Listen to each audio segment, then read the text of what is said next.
Welcome to the highlights reel for game 61 in the streak of the best DCSS species the game has ever seen. First things first, you got a stack of scrolls, make sure you read it. This time we get blink scroll and waste that. Oof. Floor 2, we find a run-defining spellbook here with Shock, Battlesphere, and Servitor. Take a few steps more, come across our first ring. It's a Ring of Wizardry. Thank you, sir. Can I have another? Next spellbook up. Have a look at this. We get Surprising Crocodile. One of my favorite movement abilities for the early and mid game. And while I'm thinking that's maybe a Wand of Light, oh, hello Sigmund, standing around the corner. We take an extra step, more than we should have. Get lucky with our stealth ability, and then just slink off into the shadows. Let's try a different way down. Double check we're not too close to old Sigmund. Yep. And then, surprise, Phantom. He's ready to blink us back into Sigmund's area, I guess. I hate these guys in the early game. Never mind the fact that they blink you around, but they also have 2 pips of cold resistance. No good for the old Ice Elementalist, but luckily we have Shock and a Summon. We're going to end up taking him down relatively safely here. Later on in the same floor, we find another spellbook. Another run-defining one with Sphinx Sisters and Summon Mana Viper.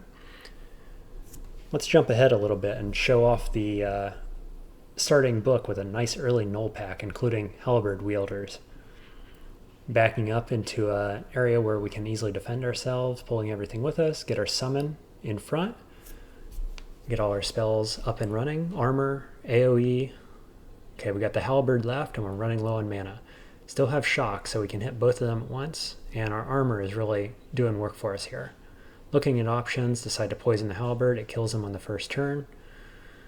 And the last guy is relatively easy to take down with throwing and our dagger.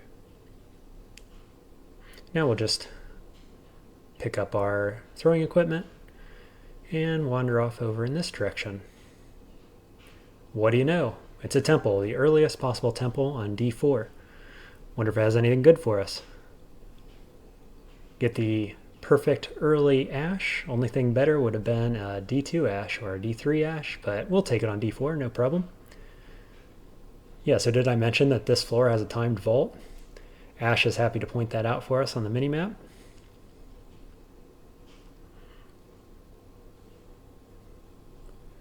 So we're trying to just weave our way through this floor of the dungeon without engaging too many packs. We know we're running a little low on time probably.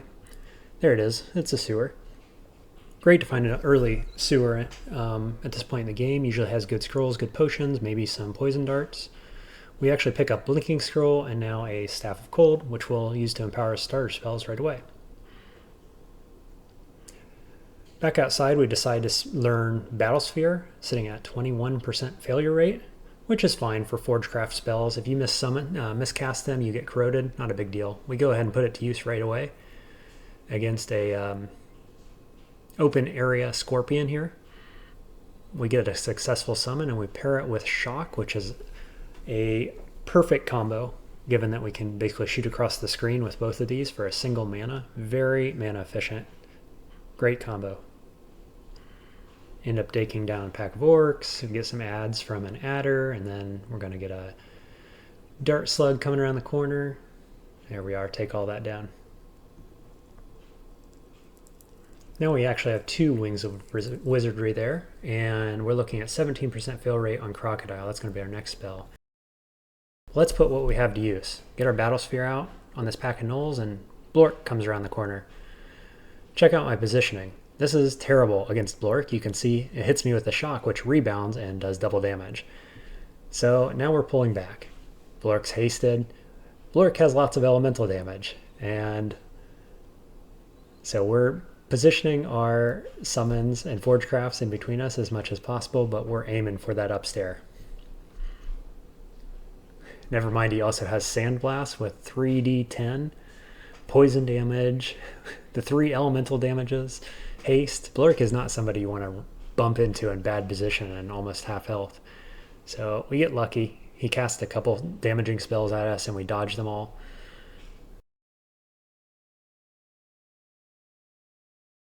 Look for another down stairwell. And this time we're going to try to attack straight on down a single tile pathway so that if he shoots his shock at me, it's not bouncing off of anything. We learned Crocodile for good measure. Unfortunately, he wasn't where I was hoping he was. He actually pulled back to the spawn zone. And as you can see, I learned nothing from the first battle, and I positioned poorly again, where he could easily bounce a shock off the wall against me. Luckily, he didn't do that. I have the upper hand in this battle, and we go ahead and take him down with Frozen Ramparts and Shock. So just a reminder, this is D5, and we are putting Battlesphere to good use at this point. Just to show it off again now, we're going up against a Mankari, which is pretty scary for living creatures. And before I even get the sentence out of my mouth, dude's dead. Battlesphere is so good. Go down the stairs, and now we're going to have a look at what Crocodile can do for us against big bruisers in the early dungeon. So we'll go ahead and get Battlesphere up. Consider our options, but Battlesphere is usually going to be enough. As soon as he gets next to us, we pull out the Crocodile, and that's enough for the kill. Next room over, Joseph and his friends waiting to greet us.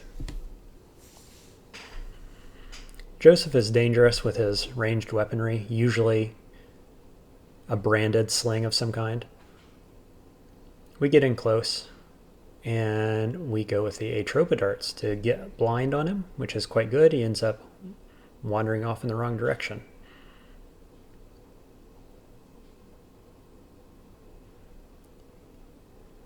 Try to preserve our mana here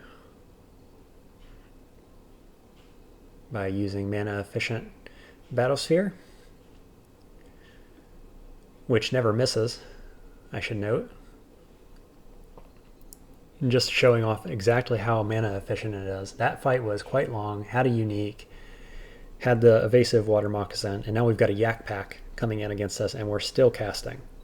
Able to kill a couple of them. Now we're down to throwing poison darts, so we're just going to retreat, reset this fight, try it again from a different angle. So here we are on the same floor. I came down a different stairwell, and we do have a timed portal here, which we're trying to get to relatively quick. So that's why we're not waiting to save up our mana. And Prince Ribbit comes around the corner to delay us. Show off Battlesphere and Shock combo once again.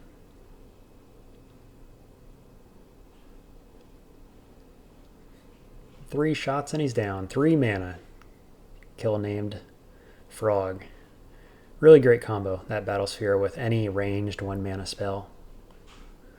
It's become a favorite for the early and mid dungeon. So here we have a Bailey, and we're going to use the same strategy. Basically pop out that Battlesphere and then shoot Shock at line of sight. And basically do that to clear the whole Bailey, and now we go up against the Orc Warlord. Considering here what kind of options we have, and I'm feeling like Battlesphere and Crocodile aren't enough. So I debate over doing Mana Viper and eventually go for it. I haven't really ever been a fan of Mana Viper. It just isn't, it doesn't live very long. It times out in like 16 turns, I think. And it just hasn't ever really impressed me that much. And so that's my hesitation here, but we end up going for it anyway. Do have Scrolls of Blinking, Teleport, etc. So if we get into a bad position and Crocodile can't bail us out, we still have plenty of other options.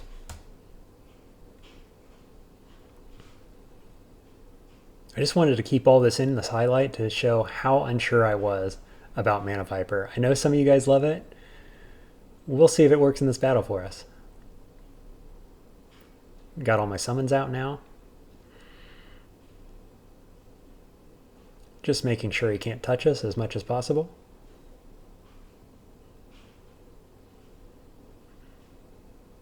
Get the blind again. Put some poison on him. And then we're going to be using our summons to keep him away from us as much as we can. And they'll finish off the dirty work for us. And relatively easy overall. You know, Mana Viper does pretty good damage. And so if you can make the fights end quickly, it's pretty useful. We get an experience pot for our troubles, Scroll of Fear, and we'll go back out to the dungeon again and show off Mana Viper one more time. I end up using Mana Viper for most of the game. I think I got rid of it in depths maybe, but it helps carry us until we get the next level of summon. So here it is again. 3 summons, 4 if we want Crocodile, so we're in a really good position at this point. Servitor is now at 14%, Sphinx Sisters at 34%, so we're getting close to something really good. Our curses now, we're all cursed up almost entirely. 2 Whiz Rings, Elements, Companions. Let's jump ahead to the lair. So we have 2 time portals here, Ice Cave and the Labyrinth with the Minotaur.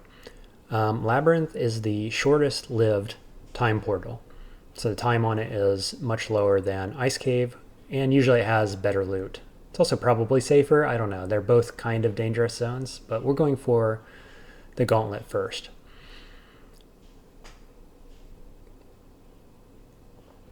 Same game plan, get the summons out, use Battlesphere with Shock. Damage is quite good here, especially considering that Battlesphere never misses. And does 2 dice of 6, I want to say at this point, probably. Everything preventing us from getting into that gauntlet ASAP. But it's not much of a challenge for the old snake here. Needless to say, I'm becoming a believer.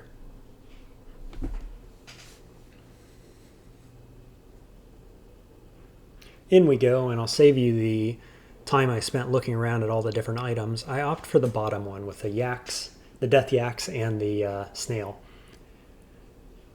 Again, just stepping into position here so that only one of them can attack me at a time. Got our summons up, got our ramparts up, our armor. We're sitting at 23 armor and 19 evasion, I think it says. And, you know, Shock goes through multiple enemies at this point. We're not using Battlesphere because of its positioning, which isn't great. But I didn't want to move and break my armor and break my ramparts. That's where a lot of our constant damage is coming from.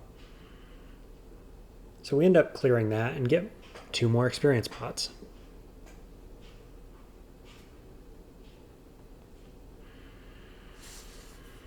Go ahead and drink those now because I'm a bit worried about this next fight and about the Minotaur fight. You notice in the next room we have a Reaper, which with its drag ability on the side always worries me a little bit. They do on average 50 damage. If it's branded, it'll do some percentage again of that sometimes, so we have to be very careful. And then the Minotaur is always a risk with high throwing damage, often has a branded weapon, so we just want as much experience as we can have for that. Deciding what to do here. Lots of doors and a circular pathway. So my thinking is, I'm not going to fight this fight.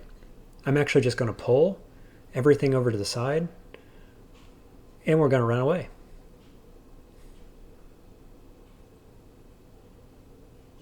Just checking everything's damage. See, again, it's actually 60 some damage that it can do to us with that brand. So we don't want to be hit by that. We don't have resistances to the flame brand that it has. Get our summons ready, get them in front of us, and start walking away.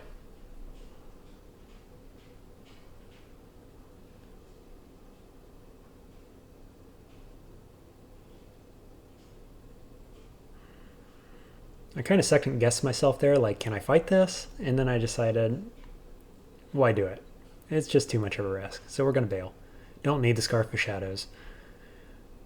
Not at all a fan of that particular item. I would only use it if I needed to curse something.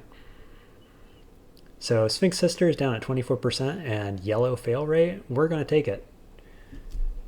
So we are full summons all day long at this point.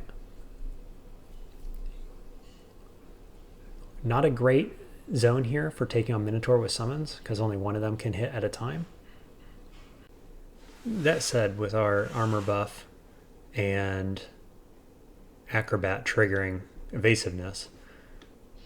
We're pretty defensive here. Notice we dodge at least 3 javelins there. And we end up finding exactly nothing. So that's unfortunate. But all the same, worth noting that I think Sphinx is probably something you want to rush if you're looking at summons, or if you're anywhere tangentially related to hexes. Absolutely will carry from this point onward in the game. And that's exactly what we're going to let it do. So we are doing Snake and Sphinxes and sometimes Battlesphere, and we're just going to cruise now for a little while. So we rushed over to the ice cave. I'm going to skip ahead to the end of that cave and show you this fight. We open up with miscasting that, but the Sphinxes are able to quickly take it out. And then we line of sight the ice giant there, frost giant rather, until we can kind of focus him down. And obviously with this amount of mana and mana efficient summons at this level, we just chew right through the enemies. Mostly just gold here for loot. Now we're going to jump ahead though to Shoals and Spider and show that we're using the same strategy going forward through those into vaults. All of it quite easy. Vaults 1 through 4. And then we get ourselves into a whiz lab here, which is the Roulette of Galubria, where you have these 2 statues as well as the Eldritch Tentacles.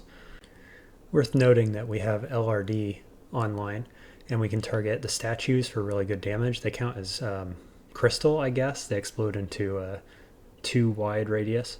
You can also target the gates, and so we end up using LRD spam to take down the statues and one of the tentacles.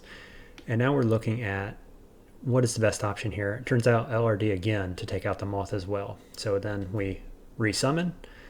You've got a Hellion down here and 1 tentacle. So I'm much more worried about the tentacle actually, because if that touches us, we could be in a world of pain. But the Hellion poses a problem itself. And so we want to get more summons in a way. We're low on mana, so we go with the Sack of Spiders. They can easily take that Hellion out on their own terms while I deal with the tentacle using LRD. And we end up just passing a couple turns and the summons finish it off. We pick up a couple of spells we won't use here, and then Hellfire Mortar was the last spell in that group. So let's show that off in vaults. We're going to use it to block the path, and then we're going to use LRD on Crystal Guardians to explode them for massive damage.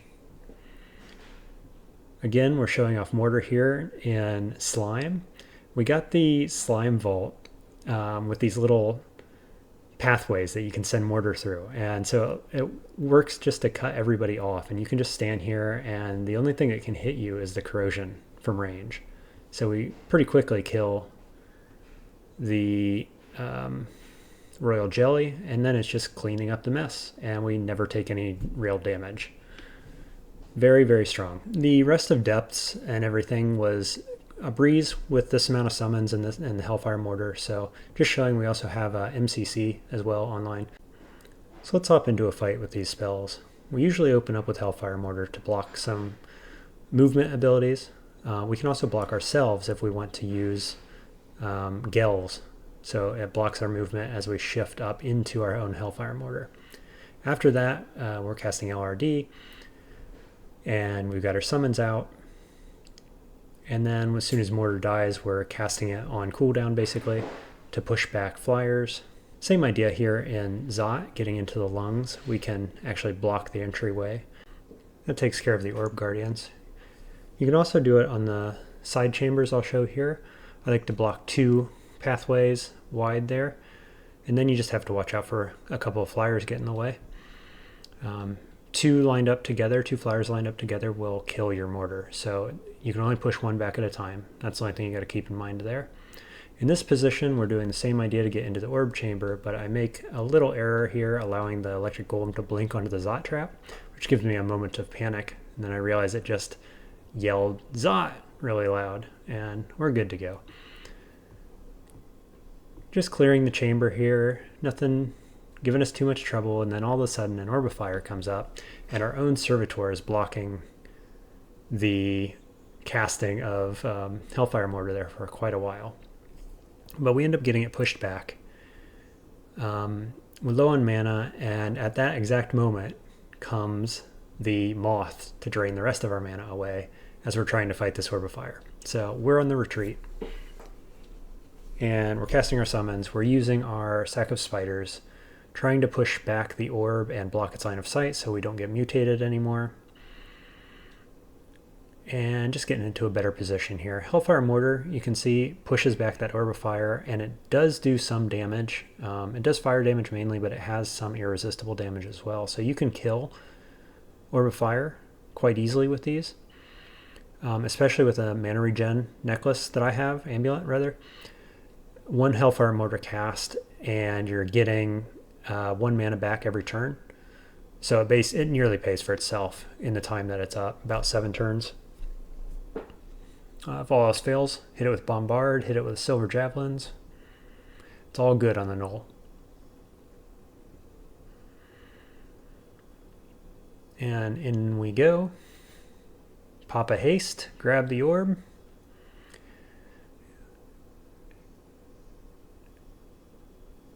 And we have a rather uneventful run back to the exit. So thanks for watching this highlights reel of Game 61 of the streak. If you'd like to see the entirety of Game 61, I'll be posting it the day after this highlights reel goes live. Make sure to subscribe so you get notified when that comes out. Good luck crawling.